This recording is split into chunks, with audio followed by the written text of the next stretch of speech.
Now that you've heard the prologue, it's time to turn our eyes to 5 incredible figures from the past. Each queen was unique, ruling in a different time, in a different place, each possessing a different kind of power, yet they shared one tragic fate. Their humanity was striped away by men who craved ultimate power. In their stories, we hear echoes of our own times, tales of strength, betrayal, resilience, and sacrifice. They faced imprisonment, physical abuse, mental torture, and in some cases death, all because they dared to wield power in a male-dominated world. Today, we venture back in time to learn about these extraordinary women. We'll discuss their triumphs and tragedies, their strength and vulnerability, and the impact their stories have had on our understanding of the past. Remember, their narratives have shaped history and continue to resonate today. As we journey through their lives, you'll get a chance to vote and decide how they should escape. Can they rely on force? Do they have friends that will help them? Or do they just submit and accept whatever punishment awaits them? Choose wisely because their survival depends on your decisions. If you want to find out how these brave ladies escaped imprisonment, support us by liking this video. And don't forget to subscribe so you won't miss any new content. Let's dive in. Queen Nzinga. Nzinga was born in 1583 in a small village near Luanda, Angola. Her father was the king of the Ndongo kingdom, and her mother was the daughter of the previous king.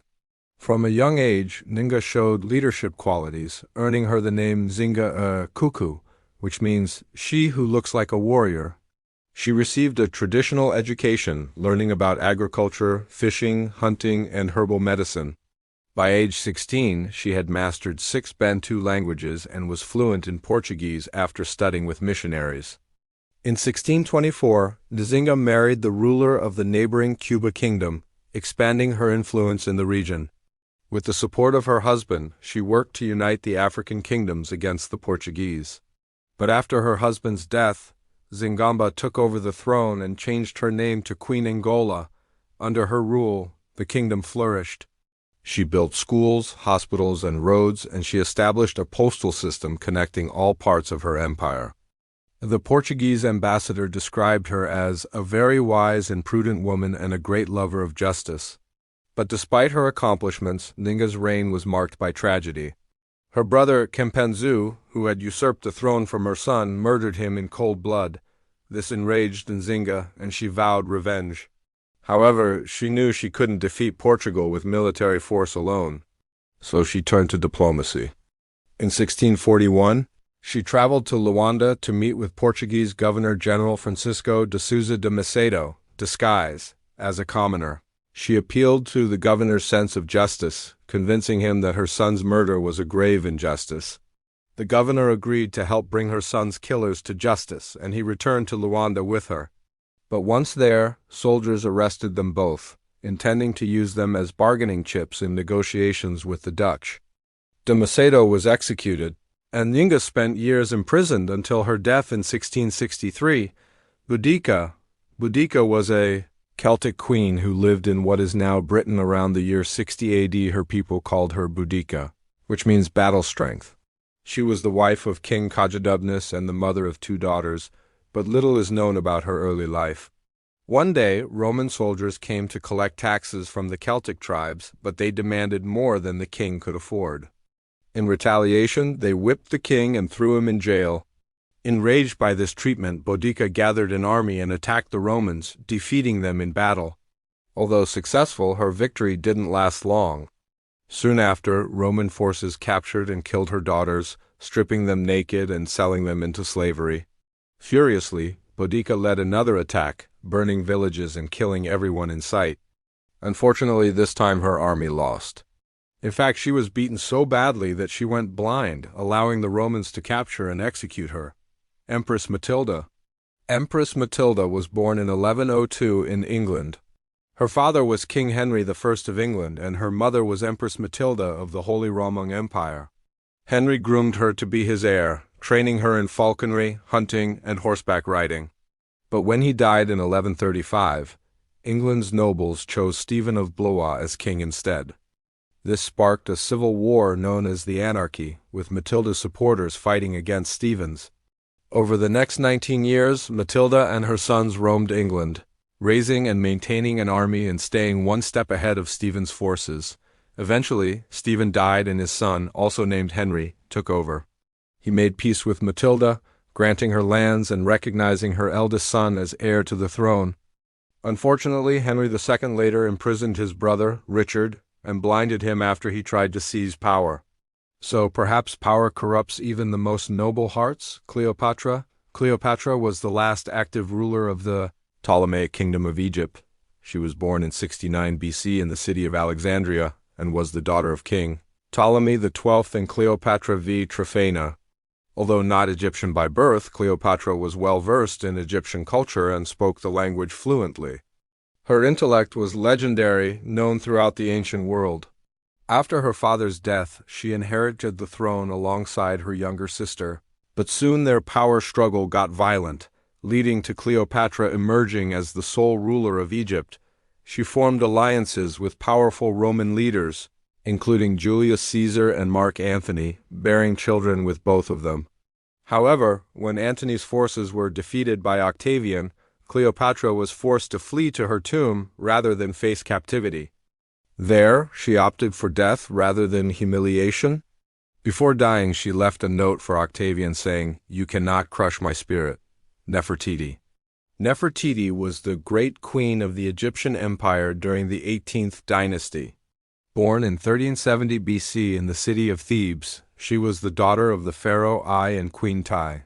At 15, she married Pharaoh Akhenaten, previously known as Amenhotep IV, and bore him 6 daughters. During their reign, they moved the empire's capital to Amarna and introduced a new religion centered around the sun god Aten. However, after Nefertiti gave birth to a son, Pharaoh Smenkhare, the couple's relationship became strained, leading to speculation about their divorce or even the pharaoh's marriage to another woman.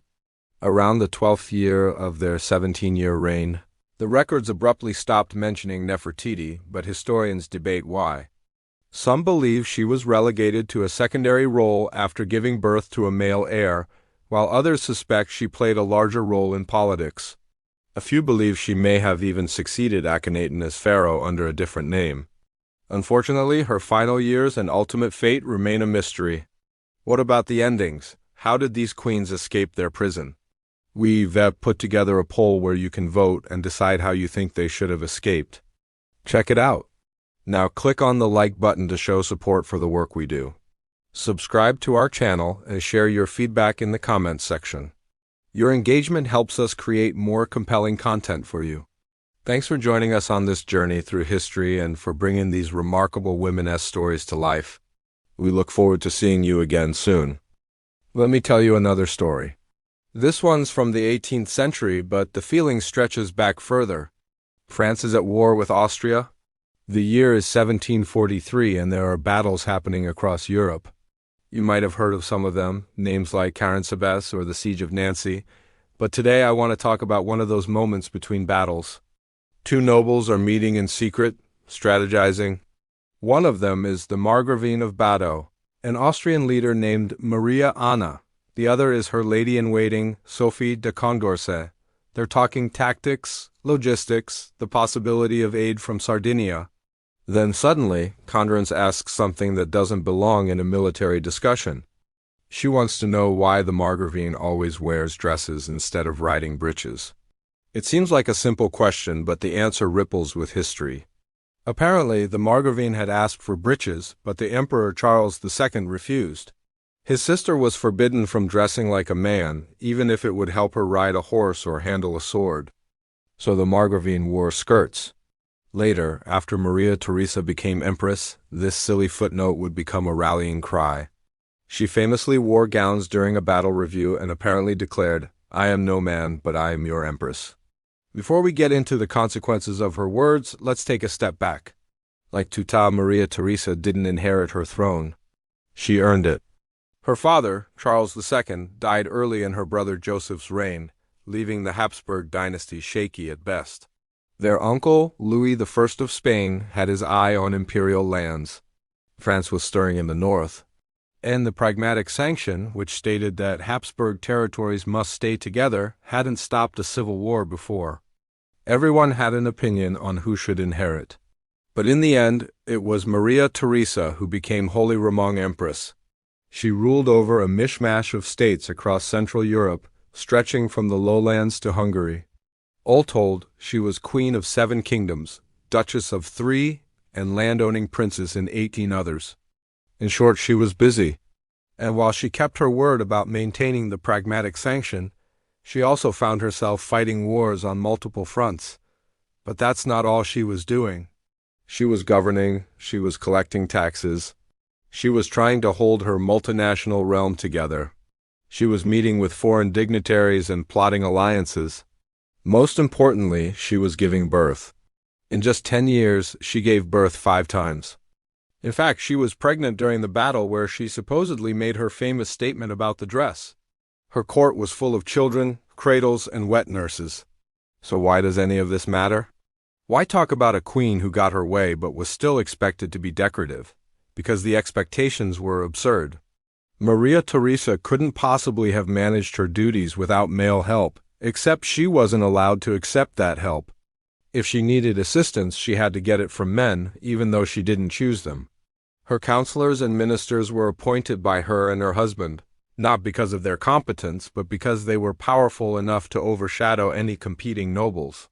And what happens when you force a woman to govern like a man? She adapts. Maria Theresa wore her gowns to assert her femininity. But she also governed according to Enlightenment principles, issuing decrees on everything from education to taxation. She's often described as the first modern queen. But don't forget, she was also a mother. She juggled pregnancies and paperwork, wet nurses and treaties. She navigated the political chessboard wearing silk slippers and high heels. She managed a massive dynasty while having children. So yeah, she ruled like a man, but she also ruled like a woman. She used motherhood to gain leverage, granting noble titles to her ladies-in-waiting to make sure they wouldn't betray her. She used family to play politics, brokering marriages between her children and European royals to forge alliances. And she pushed for education because she believed it was the key to good government and strong alliances. In other words, she was a person, not a gender. Too bad the textbook writers don't see it that way. If you look up Maria Theresa, you'll find the great paradox of her life staring back at you. On one side, she's standing stiffly in a fancy dress, holding a scepter and looking frankly miserable. On the other side, she's giving birth on a sofa with a bunch of barf bags nearby. One image erases the other. She was a warrior queen, but not a domestic one. She was a political player, but not a childbearing machine. The truth is she was both and neither. She was a person. But even if she defied the odds, her story ended like Teuta's in oblivion. Today, she's not remembered as a brilliant ruler or a prolific reformer. She's remembered for her speech. She stands as the example of female empowerment in a man's world. Except that's not what she intended. She didn't start a feminist movement. She made a casual remark about how she wasn't cut out for a man's job. Yet somehow that comment, taken out of context, has become the foundation for every queen-sized myth surrounding her. The paradox of power. How many stories like this can we tell? How many queens have risen, ruled, fallen, and then been rewritten to fit a narrative that's convenient now? Cleopatra, Isabella, Elizabeth, Victoria, Elizabeth, Matilda. History turns them into mythical creatures. It drapes them in legend and gold and expects us to believe they chose crowns over hearts, ambition over family. And sometimes they did, but mostly they were just women with jobs to do. If you thought these stories were interesting, I bet you'd love to see what else we have in store for you on our channel. We travel all over the world to unearth fascinating stories you won't find anywhere else. The Hanging Gardens of Babylon, the mysterious death of Alexander the Great, the secrets of the Inca tombs. These are just a few of the adventures waiting for you on our channel. Plus, we've got exclusive videos and podcasts you won't find on any other platform. You can watch us live, chat with us directly, and help shape our upcoming episodes. Plus, there's more amazing content coming soon. Our documentaries dive deep into history's greatest mysteries, and our news keeps you up to date on all the latest discoveries. The best part, it's all available wherever you like to stream. So hit the link below to join us and get ready for new adventures every week. Zenobia, I love that name. When I heard it for the first time, I felt like I had always known it. Like a half-forgotten friend from childhood, reappearing at the corner of the schoolyard. She was in a history book my mom gave me. It was about famous women. Now, you might ask, why did your mom give you a book about women for a boy? Well, that's another story. But I found her, the one whose name resonated with my soul, the great Queen Zenobia. When I read about her, everything clicked. While other kids at school dreamed of knights and emperors, I wanted to be a queen. One day I asked my mom, why do people forget about women like Zenobia? She just smiled and said, well, that's what history does, dear. But you know what? We won't let that happen anymore. If you want to learn more about our forgotten heroes, please subscribe. The desert is cruel. It gives nothing for free. But if it ever shaped royalty, it carved Zenobia out of stone, sun, and unshakable pride. Imagine Palmyra. It shimmered in the Syrian heat like a mirage made of marble. Its streets were a tapestry woven with threads of silk and spice. It was an oasis of trade, culture, and ambition, which is why it attracted all sorts of people. But Rome considered it just another frontier outpost, a place to collect taxes and send legions. They didn't realize they were dealing with a jewel of an entirely different cut. Zenobia was born around 240 CE in the city of Palmyra, but she was anything but ordinary. History tells us she claimed to be descended from Cleopatra and Alexander the Great, two legendary rulers who embodied power and allure. But her lineage wasn't just a claim. It was a testament to her dual heritage and the crossroads where civilizations met. Her mother tongue was Arabic, but she also spoke Latin, Greek, Aramaic, and even Egyptian. In a world where languages were as divided as the empires, she was a bridge of words. That ability alone was a superpower. She was raised in a royal court that reveled in art, literature, and philosophy. Her father, Julius Balbacinus, was a Roman senator, while her mother, Julia Misa, was from Palmyra. So growing up, Zenobia wasn't sheltered in a tower like Rapunzel. Oh no, she was among fierce warriors, brilliant scholars, and shrewd traders. They all molded her into someone Rome would come to regret ignoring. Rome never saw her as just a woman. Oh no. They labeled her a barbarian queen, a threat to their civilization, but they couldn't grasp how wrong they were. When Zenobia's father died, she married a man named Odaenathus, the king of Palmyra, and he wasn't just any king. No, sir, Odaenathus was a powerhouse himself, a ruler who led Palmyra to its greatest heights. He understood the value of strategic marriages and ensuring alliances that bolstered his kingdom's power. He sent Zenobia to marry her cousin, Herodes Atrepates, who was a king of Armenia. But Zenobia wasn't sitting around waiting for her Prince Charming. No, she got her hands dirty, making sure every detail of her wedding was perfect. She invited royalty from all over, including kings from Iberia and the Nabatean kingdom, the one that controlled the frankincense trade. It was a diplomatic tour de force. While most noble women of the Roman East spent their days gossiping at parties and weaving expensive fabric, Zenobia honed her skills in horseback riding, hunting lions, and wearing armor. When the Roman Emperor Septimius Severus waged war on the Persians in Mesopotamia, Odaenathus came to the rescue, saving the emperor's rear end. Rome didn't forget that favor. Severus repaid it by bestowing Odaenathus with the title Confederate of Rome, granting him even more power and prestige. But that title didn't change Odaenathus. He remained fiercely independent, kind of like a teenager with rich parents who doesn't want to be treated like a spoiled brat. He continued to forge alliances with kingdoms outside of Rome's sphere of influence, strengthening his network and securing Palmyra's interests. But their happily ever after didn't last long. In 267 CE, Odaenathus was assassinated, leaving Zenobia to step up for her people.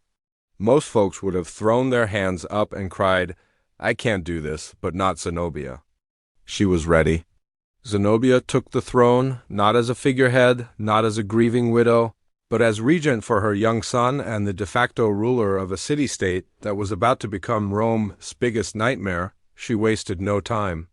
Rome was distracted by multiple invaders and civil wars in the west, and Zenobia saw her chance. She started taking down Rome's allies first, freeing cities that chafed under Roman rule and welcomed her as a liberator. Then she set her sights on the heart of Rome's power, its breadbasket, Egypt. She swooped in and took control before Rome even realized what hit them. From there, she led her troops east and seized land in Asia Minor, claiming territory in Anatolia. At the height of her reign, she controlled a land stretching from modern-day Turkey to southern Egypt. And guess what? Rome wasn't happy about it. Enter Emperor Aurelian, a no-nonsense soldier who fought his way to power and saw Zenobia's empire as a personal affront. He assembled his army, and in 272 CE, he began his campaign to crush Palmyra. But here's the thing, Zenobia wasn't one to go down without a fight. She had built her empire on grit and determination. So when Aurelian started closing in on Palmyra, she put up one heck of a fight. Her general Zenobia led the defense with unmatched courage, repelling the Romans again and again. Each victory only fueled Zenobia's resolve. She understood that survival meant fighting fire with fire. Her forces rode out to intercept Roman supply lines, making sure Aurelian's troops weren't getting enough resources to keep fighting. But Zenobia's brilliance didn't stop at tactics. She kept Palmyra's treasury afloat by minting her own coins. These weren't simple pieces of metal. They were declarations. On some coins, her face stood alone, no son, no husband, just her. On others, she was shown wearing the radiant crown, a symbol of imperial authority. This wasn't subtle. This was a queen saying, "I rule, I command, I am not your puppet." But Rome hated that attitude. After months of grueling battles, Zenobia was slain and Zenobia knew she was in trouble. Her forces were scattered, her allies dwindling. She had no choice but to fall back to Palmyra and brace for the final assault. Aurelian laid siege to the city, cutting off food and trade, hoping to starve Palmyra into submission. But Zenobia held firm. She rallied her people, sharing their fear and their loss, but refusing to give in. She turned the desperation into determination, making sure each citizen understood that their fate and hers were intertwined. Then came the moment of truth. History tells us that Zenobia attempted to flee east, perhaps seeking aid from the Persians. But as she neared the Euphrates River, her forces were crushed and she was captured. The rest is written in blood and gold. Aurelian paraded her through the streets of Rome, not just as a prisoner, but as the star of his triumph, a celebration of Rome's enemies being vanquished. They forced her to walk on foot, bound in chains that glistened in the sun as the crowd jeered and gawked, and that's where the stories diverge. Some historians say that after the parade she was executed swiftly and quietly, disappearing from history as quickly as she had risen. But others whisper that Aurelian, impressed by her spirit and intellect, allowed her to live. They say he sent her to a villa outside Rome, a luxurious prison where she spent her days writing and gardening, far from the intrigues of the empire. The most intriguing tale, though, is that she became a Roman matron, marrying a senator and living out her days as a respected member of society. But whether she lived or died, the truth is clear. Rome had to humiliate her, break her, because she threatened the very idea of Rome. By silencing her, they erased a queen who had stared down an empire and refused to bend. The sands of time have buried many things, but they haven't buried her spirit. In the echoes of her name, Zenobia, we hear the clash of empires and the roar of a lioness denied her den. But history isn't the only story. There are whispers, legends passed down through generations, tales that tell of a queen who defied the odds and dared to dream beyond the confines of a gilded cage. Her story might have been rewritten, but the desert remembers. The ruins of Palmyra still stand, whispering the truth beneath the silence. Columns still rise into the blue desert sky. And somewhere in that broken city, there lingers the echo of hooves, silk robes brushing marble, and a queen who once dared to say, "This empire is mine." So if your eyes grow heavy now, let them sleep and dream of Zenobia. Of golden chains, not as instruments of shame, but as proof that even in defeat, some queens shine so brightly that their conquerors have no choice but to gild their shackles. A king is only as good as his word, my father used to say. Words are a king's currency, and when a king fails to keep his word, he loses his power. It is with great sadness, therefore, that I must tell you that our king has failed to keep his word. His body was taken to the Lake of the Kings to be entombed, which is tradition here in Aksum, except for the person who broke the tradition, our king. I am the Queen Regent. My father, the late King Amba, died 3 months ago after ruling this land for over 60 years. Guards tried to stop him, but their loyalty was bought. And when I reached the king, he was kneeling by my father's corpse, holding a knife dripping with blood. My father's coffin had not even reached the lake when our so-called king ordered his royal guards to seize the coffin, rip open the lid, and drag out my father's body. "Father," I asked, "what are you doing?" "The oracle of Aksum declares who will be king, and whoever defies the oracle is destined for ruin. Our king defied the oracle, and now I am left with no choice. Either I shall kill him and claim the throne for myself, or he shall kill me and ruin the kingdom. I can feel the darkness within me growing." "He's dead, sister," the king said. "There's no need for a ceremony. Now watch. If I marry the king, I could rule wisely and fairly. But if I fight him, I'll spill the blood of my people. There is no hope of peace with him. If I marry him, I risk my life." And when the king finally came to seek my hand in marriage, I accepted, knowing that if I refused, he would force me. But I also knew that I wouldn't be marrying a man. I'd be marrying a conscience. Your brother may refuse to accept the oracle's decree today, but tomorrow, if he wants to secure his reign, he will come to you. If I defy him, I still risk my life. And if I kill him, I risk starting a civil war. He plunged the knife into my father's chest and tore out the still beating heart. Then he swallowed it in one gulp. The wedding night arrived, and with it my new duties. There I would pray, ask the Lord for guidance, and await the day when I reclaim my birthright.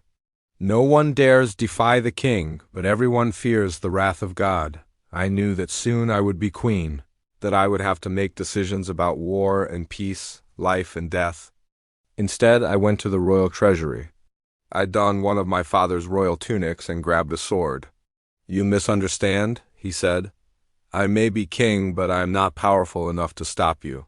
Leave me now, little sister, before I change my mind." "I will return when I am ready," I promised. I escaped, but I was running out of places to hide. Brave men rode them into battle, unstoppable and fierce. And that's when I knew that the prophecy was true, that our king was a danger to us all. "Good. Tell me, how many soldiers do you have?" "You see, every king of Aksum is chosen by the gods. And I offered her everything in my father's treasury, all the ivory in Aksum, but I escaped. Fleeing over the Ethiopian highlands, pursued by soldiers and spurred on by fear. Your claim is based on faith, not fact. Tell me, what can you offer me?" "I am the rightful heir to the throne of Aksum," I said. "Help me take back what is rightfully mine." It was my father's wish that I marry the king, unite our 2 kingdoms, and bring peace to this troubled land. But the king is mad. If you help me, the gods will bless you. "Get up," I commanded. "Look what you've done. I am the king's sister, the one the oracle chose to be queen. The very survival of my people depends on my next move, and I am afraid that whatever I do, we are all doomed." I rebuilt the city, restored its trade, and led my people to prosperity. "This is your home now," I told him.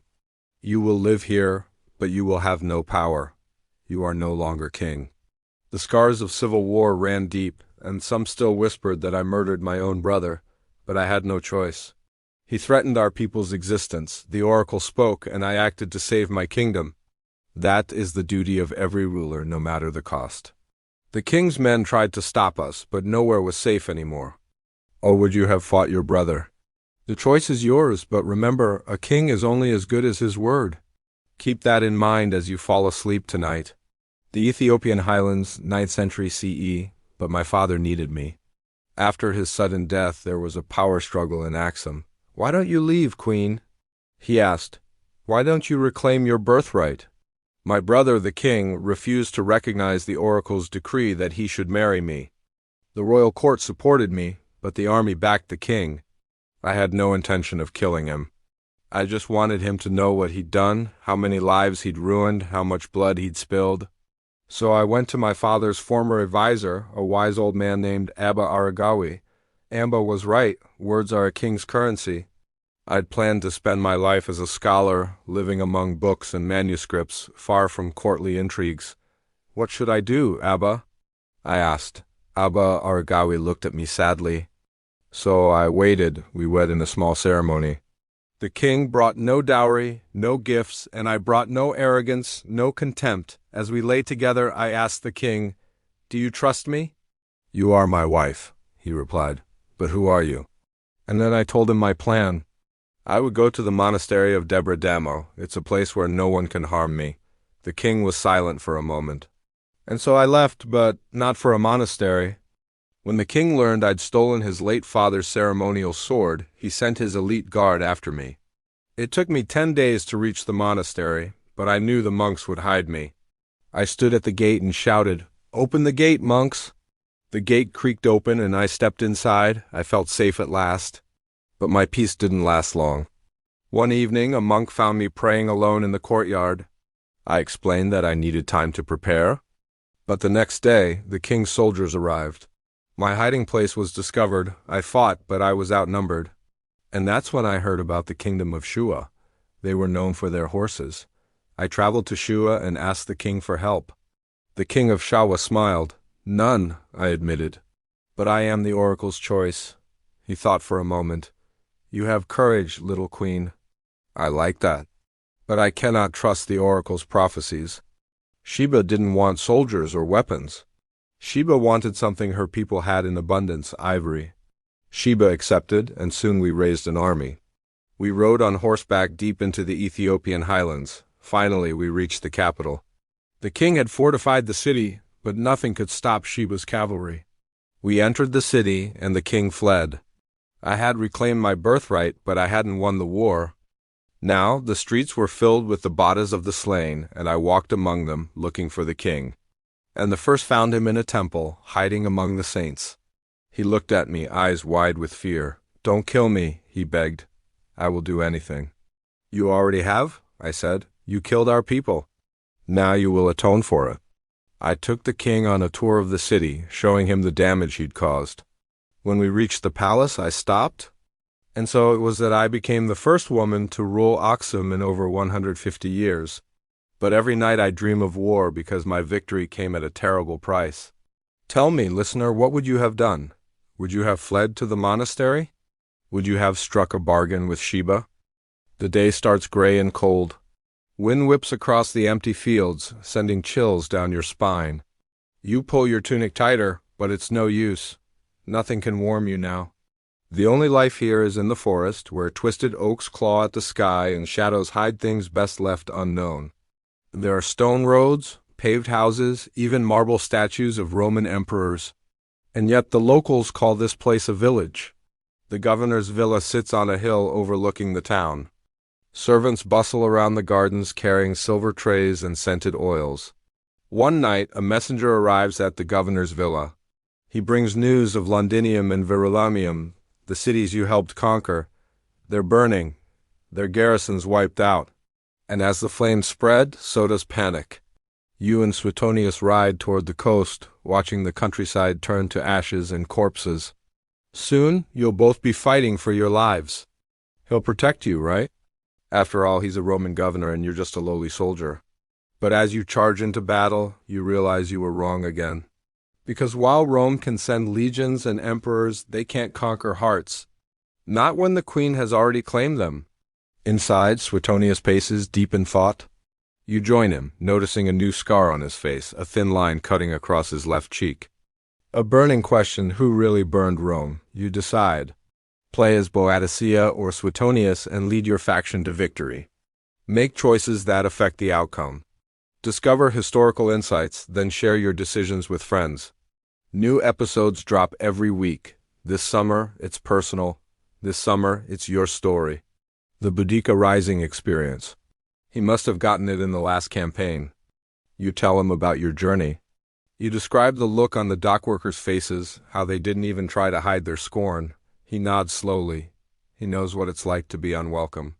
He tells you about his plan, how he'll conquer these tribes once and for all, how you'll be the one to help him. That's what he says, but you can see the truth. Suetonius doesn't care about Britannia. He's just using it to climb higher in Rome's favor, to collect more scars and stories to tell. He's playing the game, but it's your soul he's betting. Welcome to Britannia. Forget rolling hills, thatched cottages, and crumpets with butter. Here, nature rules. Her name is Boudica.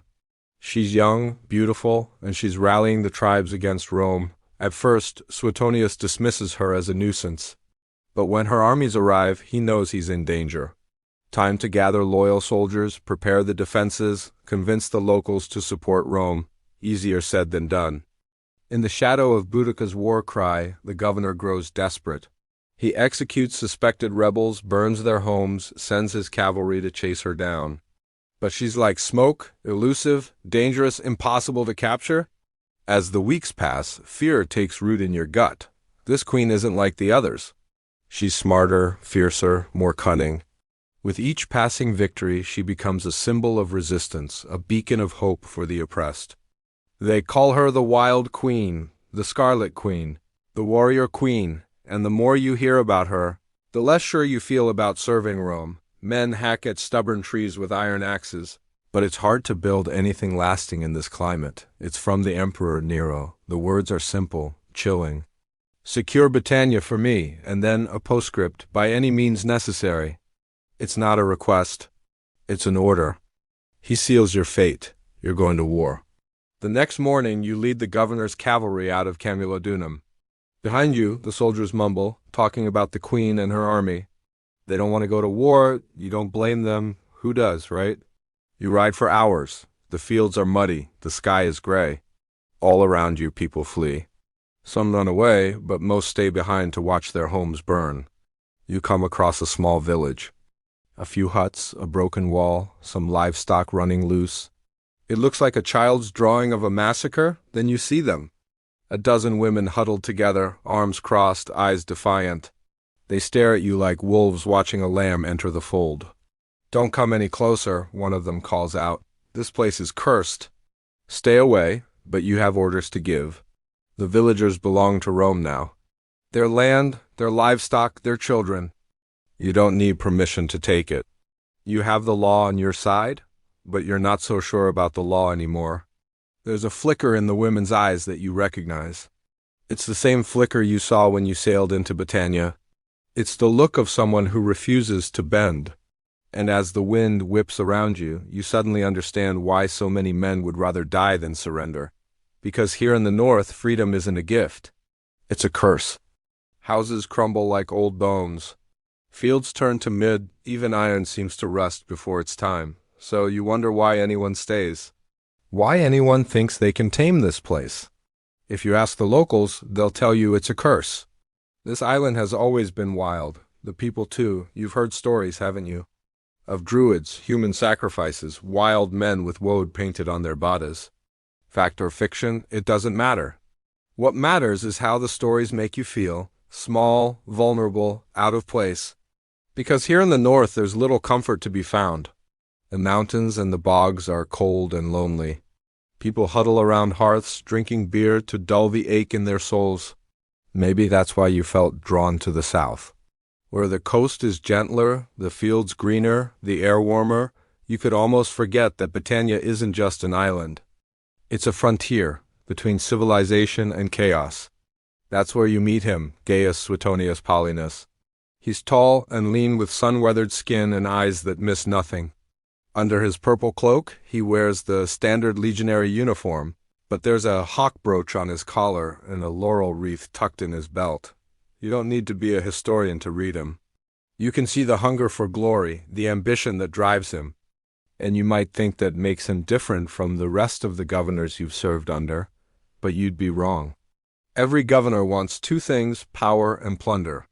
Some just know how to hide it better. He talks about pacifying the natives, about how Britannia will become the crown jewel of the empire. But you can see the truth. Power attracts power. And wherever Suetonius goes, trouble follows. Still, you have a duty to serve Rome, wherever that may be. So you sail with him to this island. You watch the familiar Mediterranean turn to churning gray. And as the port of Camulodunum rises in the distance, you know that you won't be coming back. Not until winter turns to spring and hope turns to despair. Camulodunum is bigger than you expected. Soon enough, the whispers reach the governor's villa. A queen is rising in the north. It's late at night when Suetonius calls you to his study. He looks haggard, older than his years. He hands you a sealed scroll. Before the season ends, you feel it in your bones. Something big is coming. This summer, history comes to life like never before. The Boudica Rising Experience. Welcome back to my channel. Thank you for tuning in. If you love learning about the lesser-known aspects of the past, please consider subscribing. It helps me know that you're here. This series has been an extraordinary journey. Seductive, arrogant. It questions their morality, their femininity, their sanity, not because they failed, but because they dared. They dared to lead. Zenobia, cloaked in desert wind, speaking 5 languages to 5 kingdoms. I hope you found this episode entertaining and educational. If you did, please consider liking it. This tells the platform that you value these videos and encourage it to share this content with more history lovers like you. I'm also active on social media. Come chat with me there if you haven't already. And finally, if you haven't subscribed yet, please consider subscribing. My new series begins soon. I'll see you next time. Bye. Cleopatra, laughing beside the Nile, planning her next diplomatic chess move. Boudica roaring across the hills, her chariot blades slicing Roman lines. Teuta, pacing her stone palace, outsmarting Roman envoys by candlelight. And every nameless queen standing tall before the smoke of burning cities, knowing full well what comes next. And not flinching. Because even in captivity, even in erasure, queens remain queens. And the empires that tried to parade them as trophies? They're gone. Ash and dust. To fight, to write laws, to reject empires. And in doing so, they invited the one punishment empires never failed to serve: erasure. When Zenobia was captured, her name was stripped from the eastern cities. When Cleopatra died, her kingdom became a Romang province overnight. When Boudica vanished, the Romans destroyed every trace of her capital. When countless African queens were enslaved or married off, their names never even made it to paper. And so the silence spread. But silence isn't the end, because now we're listening again, and in the whispers we hear something powerful. These women were never trophies. They were never props. They were never just accessories to kings. They were rulers, strategists, warriors, mothers, rebels. They were empires within themselves. So what is the legacy of queens in chains? It's not the image of a woman broken. It's the truth of an empire afraid. Because only fear makes a conqueror dress a queen in gold and drag her through the streets. Only fear builds statues to itself while trying to bury the memory of its enemies. Only fear turns history into propaganda. And yet, these queens endure in ruins that still carry their names, in coins that still bear their faces. In poems, statues, and the stolen fragments of time, they are not forgotten. Not anymore. Every Sunday we've explored one aspect of forgotten history, whether it was an entire civilization lost to shifting sands or a handful of lives lived under towering shadows of kings and conquerors. As we close the book on this particular series, I wanted to save our grand finale for something special. And so here we are at the last page. Now, when I say our, I don't mean just mine. The last page of this forgotten history doesn't belong to one queen. It belongs to all of them. To Zenobia in golden chains, to Cleopatra with a blade beneath her jewels, to Boudica lost in the smoke of rebellion, to Teuta, cornered by politics and pirates, to Nefertiti, unnamed in most books, and to dozens, maybe hundreds of other royal women who once ruled and then were paraded, silenced, rewritten, erased. This is where the story comes full circle. Because these weren't just dramatic tales from the dusty corners of history, they were blueprints. The public humiliation of royal women was a weapon sharpened by empire after empire. Not by accident, not as a side effect, but as policy. Because breaking a queen wasn't about one woman. It was about breaking a people, a kingdom, a culture. You see, for much of history, queens were more than ceremonial. They were divine figures, cultural symbols. The bridge between ruler and ruled. They weren't just wives of kings, they were embodiments of the realm itself. They appeared on coins, they signed treaties, they led temples, armies, and ideas. So when empires wanted to send a message, they knew exactly what to do. Don't just conquer the palace. Conquer the queen, put her in chains, make her walk, make her weep. Let the world watch. We've seen it across centuries. The Assyrian Empire inscribed stone reliefs showing defeated queens begging for mercy while being dragged by their hair. In ancient India, some invading dynasties enslaved queens of rival courts, forcing them into marriages, harems, or worse. In Africa's medieval Sahel kingdoms, the capture of royal women was a key part of raiding strategies, not for ransom but for humiliation and legacy. In medieval Europe, highborn women captured in war were displayed as living proof of divine favor. God gave us their queen. Sometimes the punishment wasn't public chains, it was forced marriage. A living exile.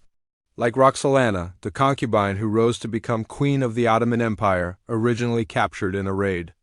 Her story is rare in that she climbed the empire that enslaved her, but most never got that chance. Most were quietly consumed by the systems that devoured queens for sport. And yet, for every queen dragged behind a chariot, there was also resistance. Quiet, powerful resistance.